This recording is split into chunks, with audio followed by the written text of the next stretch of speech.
Hello and welcome back to the Daily Update from the Wayne County Sheriff's Office. I'm Captain Doug Hunter reporting to you today on January the 26th, 2015.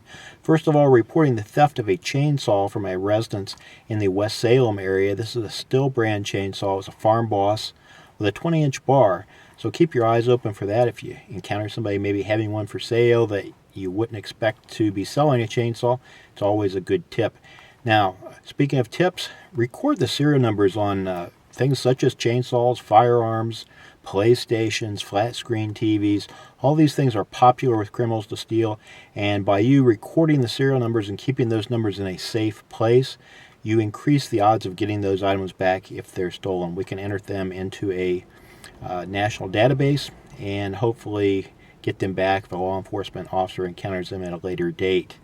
Now, also last night, deputies returned to an Easton Road address where they placed a man under arrest once again for disorderly conduct. We've been there several times in the past several weeks, and almost every time it results in enforcement action against this fellow.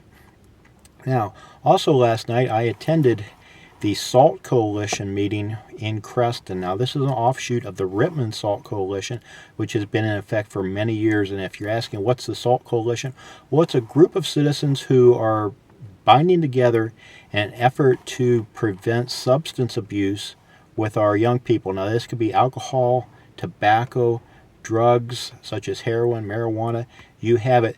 They're getting together to formulate a strategy. Now, I'm going to post the next meeting time down below here for that group. If you are one of the Norwayne Bobcats or live in that area, you are welcome to attend that meeting. Now, also another thing I want to remind people of is cell phones. Now, a lot of people don't realize this, but your cell phone is always capable of calling 911, even if it does not have a service plan.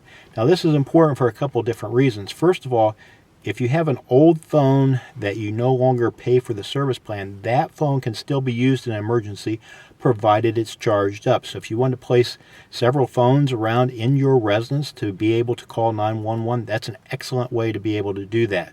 But that having been said, that's another reason why you do not want to provide these phones to young children to play with as toys. We get a lot of these types of calls in our dispatch center where people are calling 911 by accident thinking that the phone's inoperable. And these calls are being placed by children. So if you're going to let a child play with an old cell phone, please remove the battery, or at very least make sure the phone is not charged up. So that's what we have for you today. I'll see you tomorrow. Till then, stay safe.